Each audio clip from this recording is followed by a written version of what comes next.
Welcome to Martini Time, the happy time of the day. So I had several things going on today, so I'm not sure what to talk about. So let's start with taking a sip of the martini. And let's see if we can find a lemon twist.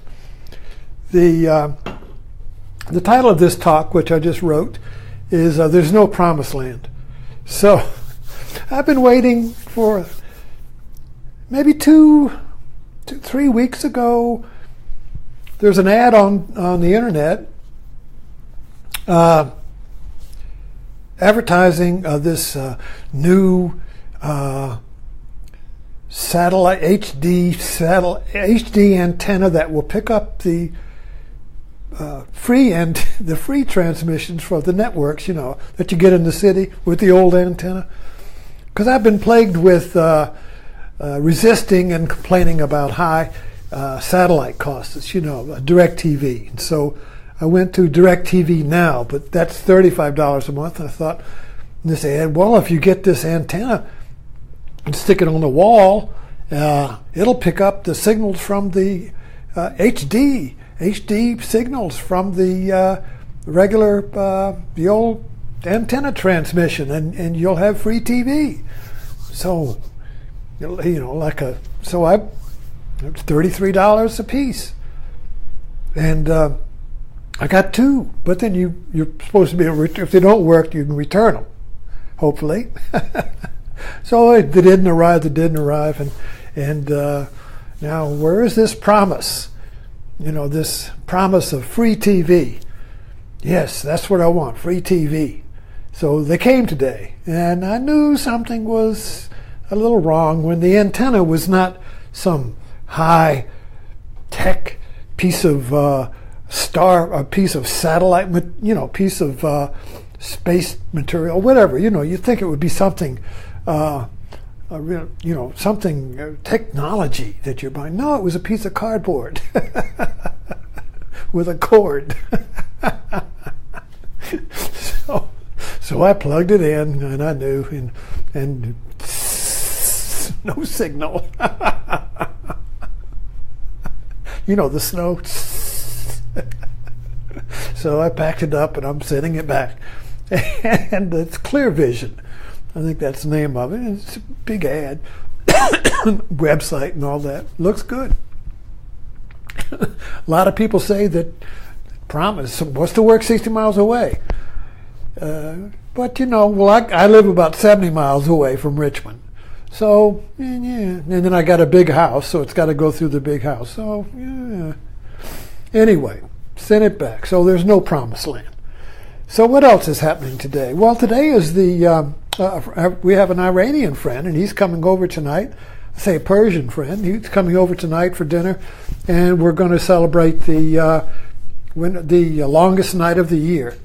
Did you know that when you have the longest night of the year, it's also the shortest day of the year? I thought it was interesting how that fit together. So we're going to celebrate that.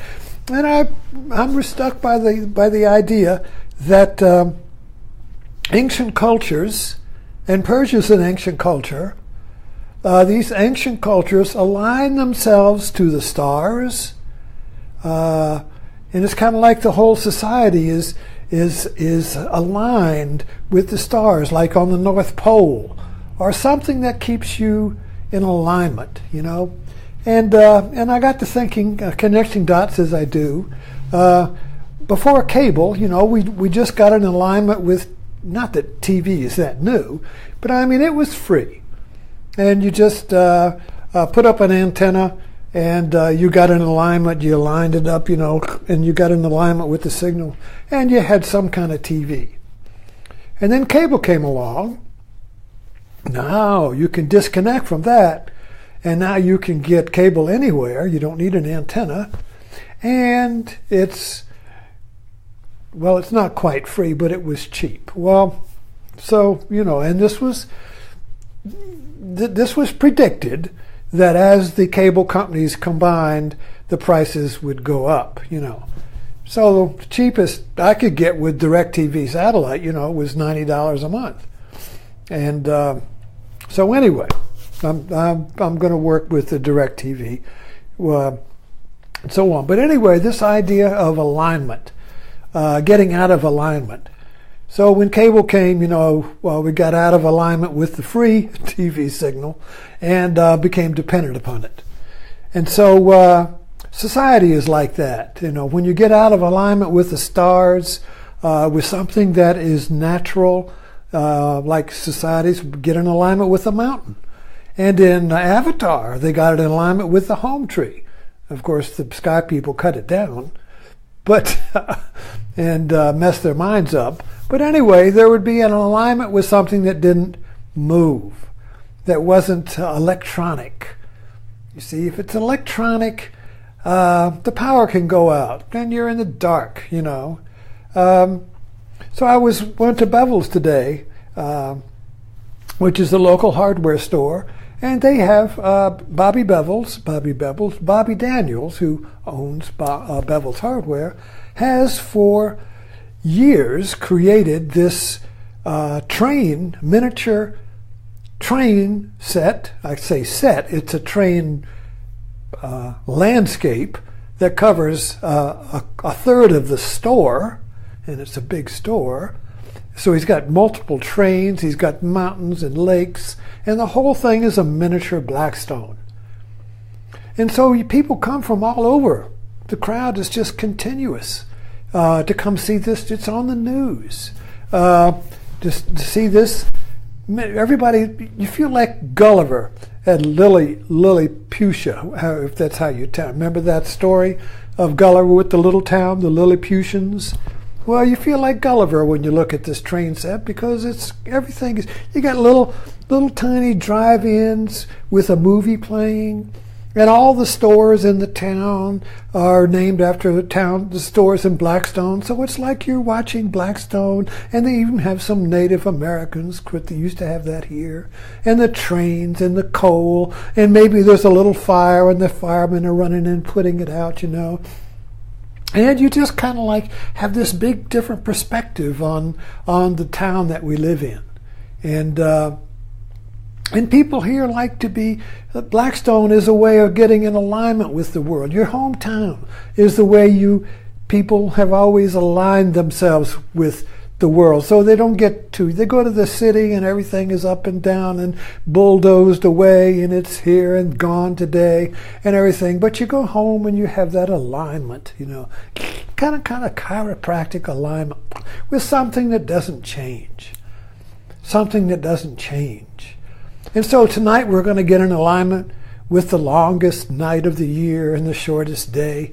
And that doesn't change. And so I thought, that I would get back in alignment with the free TV that doesn't change. Now forget it. There's no promised land. So this I'm thinking about alignment today, and in our own practice, in our own day, we should have a practice of alignment. I call it. It's called the Dharma practice. You could call it a religious practice, spiritual practice. But our practice is a practice of alignment every day. You have a practice that aligns you with something that doesn't change. So, because the world is changing, everything is changing. The TV, you're watching this, you're watching that. Somebody says this, and you're going, ooh, there, and you're going, ooh, there. And your mind is fragmented into different pieces. You go to work, you're in one piece, you come home, and you're in another piece, and then that one's disrupted, and it's a constant breaking up of the mind and the psyche. So we need to have some way to realign and get whole again in our grounding. You see what I mean? I'm trying to point to this idea of grounding and healing and adjustment.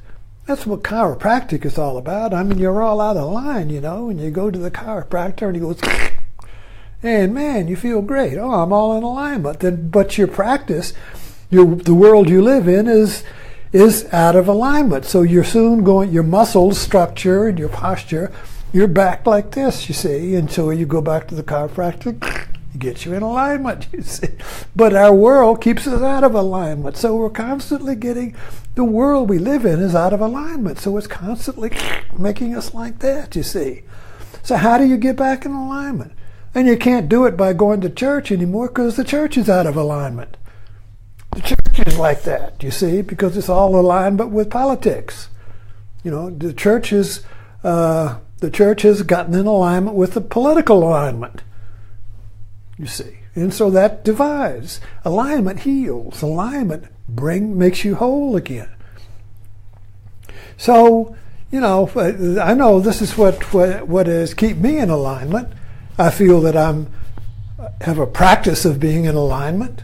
I come here and talk to you every day because I'm in alignment. Basically, this talk helps keep me in alignment. This talk is a way of me being in alignment with my authenticity, you see.